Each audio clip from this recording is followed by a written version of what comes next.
حبيبتي في لحظة الظلام، لحظة التوهج العذبة، تصبح بين ساعدي جثة رطبة، ينكسر الشوق بداخلي وتخفت الرغبة.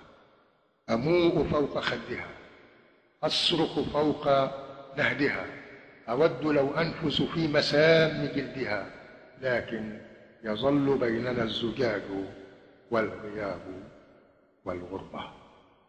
وذات ليلة تكسرت ما بيننا حواجز الرهبة، فاحتضنتني بينما نغوص في قرارة التربة، تبعثرت في رأسها شرائح الصورة والنجوم، واختلطت في قلبها الأزمنة الهشيم، لكنها وهي تناجيني سمعتها تناديني باسم حبيبها الذي قد حطم اللعبة، مخلفا في قلبها حبه.